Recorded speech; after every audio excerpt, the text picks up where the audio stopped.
একেবারে সম্পূর্ণ আর্থিক দায়িত্ব নিয়ে আমরা দেব। এখানে অভিজিৎ দাস ববি প্রার্থী হিসাবে তিনি গণনার দিন এবং গণনার পর থেকে প্রত্যেকটি কর্মী পাশে দাঁড়ানোর চেষ্টা করেছেন।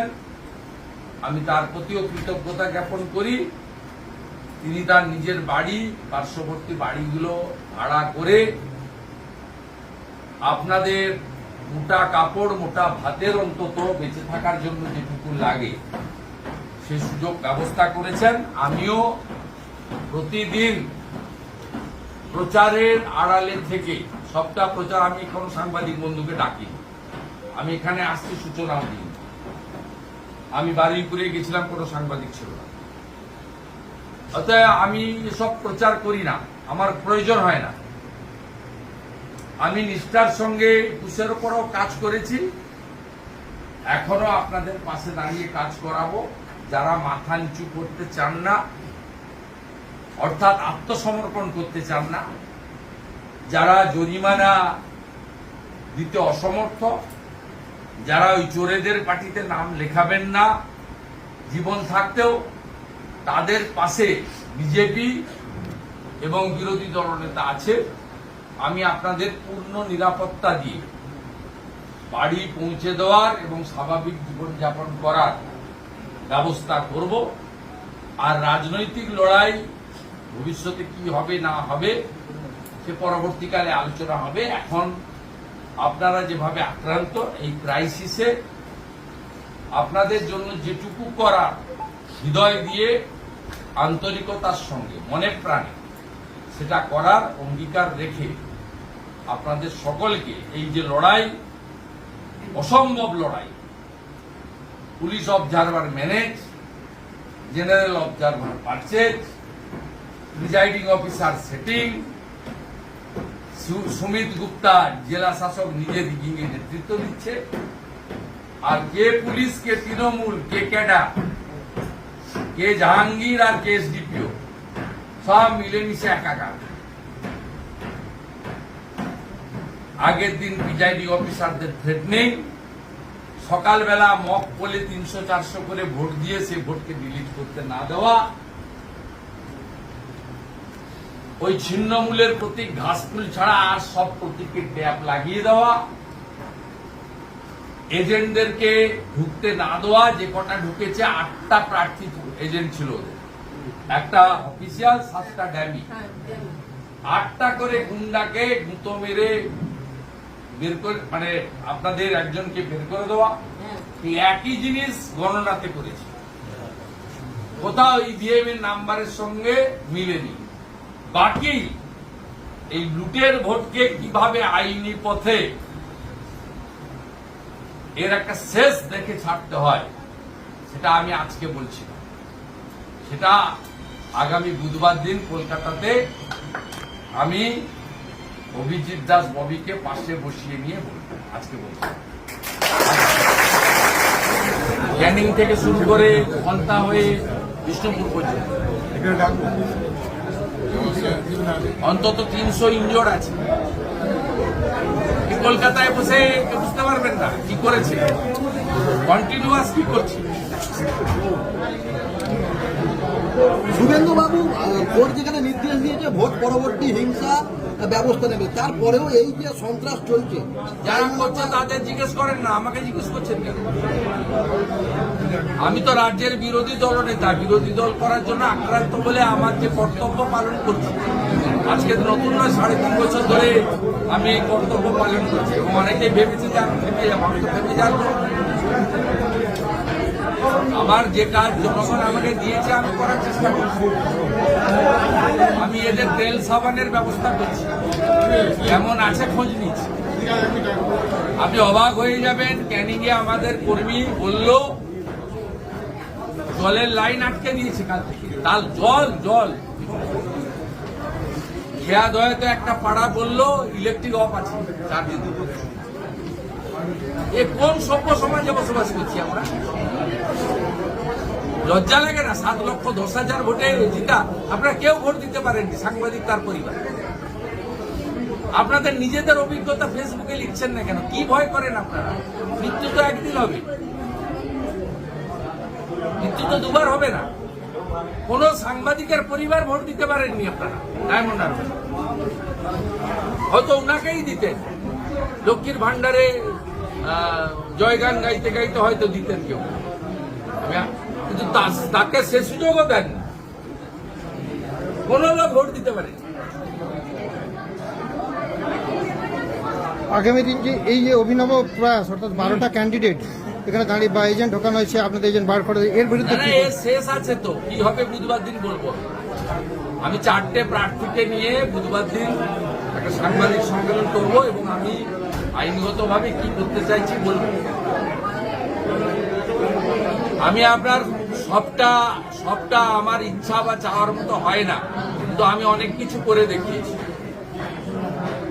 আমি 5টা বললে অন্তত 2টো করে দেখিয়েছি আমার ক্ষমতা অনুযায়ী। আমার হয়তো অনেক বড় মানুষের কাছে শুনে আমাকে মানুষের প্রতি বলতে হয় যে এটা করা উচিত। সবটা তো উচিতটা তো আমার হাতে নয়, সংবিধান তো আমার হাতে নয়। আমি তো সরাসরি নিয়ন্ত্রক নই সব জায়গায়। আমার যে কাজ আমি আমার জনগণকে নিয়ে করা উচিত, আমি সেটা করার চেষ্টা করছি। ও এখনো যে মহিলারা, যুবকরা তারা এখনো যে লড়তে চান, এটা দেখুন। এইরকম একটা চটপাতা জায়গায় ঘুমানো কি সম্ভব? আজকে 5-6 দিন আছে, আরো কত 6 দিন থাকতে হবে তারা জানে না। তবু তো এখানে তারা বাড়িতে যেভাবে থাকেন, সকালবেলা উঠেন, বাথরুম করেন, ব্রাশ করেন, চা খান, ঘরের লোক চা করে দেয়, এগুলো কি শিবিরে সম্ভব? এখানে সকলের জন্য যা হয়, কোনোদিন ঘন্ট ডাল, কোনোদিন এক টুকরো ডিম ঝোল ভাত, রাত্রিবেলা হয়তো মুড়ি চানাচুর, ভাত হয়নি। এইভাবে যে কষ্ট করে এরা কাটাচ্ছেন, প্রত্যেকে গরমের মধ্যে প্যাচ পেঁচে গরম, নিচে একটা চটের উপর শুয়ে আছে। এত অভাব তো এদের নেই।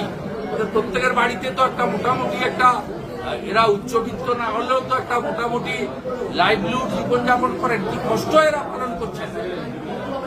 তারপরেও বলছে কিডনি যদি নিয়ে নেয় নিয়ে নিস, চোরেদের পার্টি করবো। দাদা সামনে উপনির্বাচন রয়েছে, আমি এগুলো নিয়ে কিছু বলবো না। আমি এগুলো নিয়ে কিছু বলবো না। আমি বিরোধী দলনেতা, এগুলোর কাজ সংগঠনের কাজ। তার জন্য সংগঠন আছে, তাদের জন্য কমিটি আছে, তারা বলবে। আমি এখনো পর্যন্ত দক্ষিণ চব্বিশ কত পরিবার ভোট ছাড়া বা ডায়মন্ড হারবার কেন্দ্রে এখন পর্যন্ত কত পরিবার আমি ভোট? তো ওখানে 254 মিট করলাম, এখানে প্রায় 100-র উপরে মিট করলাম। আমি নিজেই তো 350-র উপরে মিট করি। আমার ধারণা 3 থেকে 4 হাজার পরিবার ঘর ছাড়া আছে। শুভেন্দুবাবু, কোন বিধানসভা সব থেকে বেশি এখানে, ফলতা না বিষ্ণুপুর? কোন বিধানসভা বেশি আক্রান্ত হয় মানুষ এখানে আসবে? কি জানলেন রায়গঞ্জ লোকসভার মধ্যে? বিষ্ণুপুরে কিছুটা প্রতিরোধ হয়েছে বলে এখানে আক্রমণটা বেশি করছে। যেহেতু বিষ্ণুপুরে একটু প্রতিরোধ হয়েছে এবং অন্য জায়গায় 1 লাখ, 1.5 লাখ, 2 লাখ লোক লিড হয়েছে, এখানে মনে হয় 40,000 না 41,000। এবং এখানে কিছু বুথে মানে আলালের দুলাল, মাননীয় মুখ্যমন্ত্রী আলালের দুলাল কিছু বুথে হেরে গেছে। সেই রাগ থেকে এখানে একটু বেশি করছে, কিন্তু ফলতাতে তো বিগত 18 সাল থেকেই শুয়ে দিয়েছে। তারপরেও যে 260টা বুথের মধ্যে 30টা বুথে একটু চেষ্টা করেছিল ছেলেরা, 30টা বুথকে ধরে টার্গেট করে মারছে। একদম অপোজিশনের যাতে কোনো অস্তিত্ব না থাকে আগামী দিনের কোনো নির্বাচনে, তার জন্য বেছে বেছে টার্গেট করে করা হচ্ছে। এবং 2টো শর্ত, আমাদের দলে চলে আয় আর জরিমানা, টাকা তো ওদের দিতেই হবে। যারা পায়খানা খায় তাদের টাকা তো দিতেই হবে। সে স্যারেন্ডার করো আর পতাকা বলে।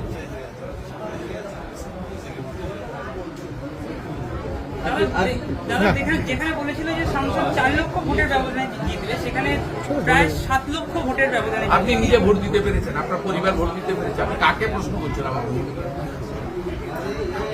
আপনি কাকে প্রশ্ন করছেন? এখানে কি প্রথম লোকসভার ভোট হচ্ছে নাকি? ওই চ্যাংড়ার থেকে কি কম দরের নেতা ছিল নাকি সোমেন মিত্র? ওই চ্যাংড়াটার থেকে কি কম দরের নেতা ছিলেন নাকি শ্রমিক লাইড়ি?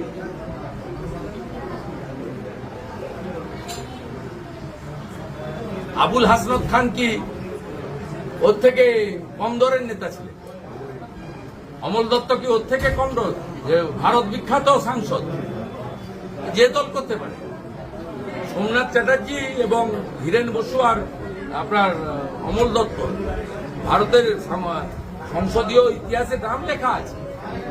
তারা কি এত মানে আনপপুলার ছিলেন, তাদেরকে লড়ে 30,000-এ, 40,000-এ, 60,000-এ, 70,000-এ জিততে হয়েছে, আর ইনি এমন ধনুর্ধর 7,19,000 না 10,000। দাদা, কেন্দ্রীয় বাহিনী দক্ষিণ 24 পরগনা তো দেখতেই পাইনি কোথাও। পুলিশ ব্যবহার করতে দেয়নি। কেন্দ্রীয় বাহিনী ওই করেন কেন? আমি যদি বিজেপি করে বলি, কেন্দ্রীয় বাহিনী এমএইচ এর আন্ডারে।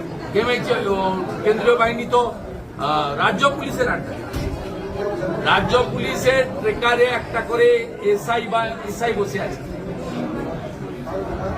আমতলা আসার 5টা রাস্তা আছে। যে রাস্তাটা দিয়ে ঘুরে এলে আমতলায় বেশি সময় লাগে, সেই রাস্তাটা দিয়ে ঘুরিয়ে ঘুরিয়ে নিয়ে এসছে। তার আগে বলে দিয়েছে সরিয়ে দে।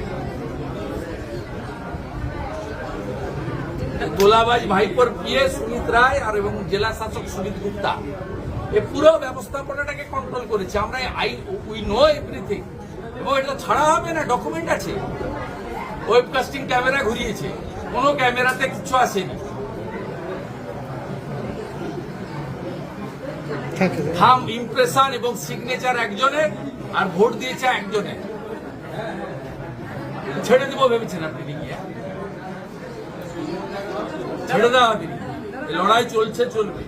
কালকে শপথ গ্রহণ অনুষ্ঠানে উনি বলেন যে আমি আমন্ত্রিত পাইনি। এই ব্যাপারটা নিয়ে কি বলছেন? উনি বলেন যে আমি আমন্ত্রিত পাইনি, এই ব্যাপারটা নিয়ে আপনি কি বলছেন? আমি অত্যন্ত খুশি ও না যায়।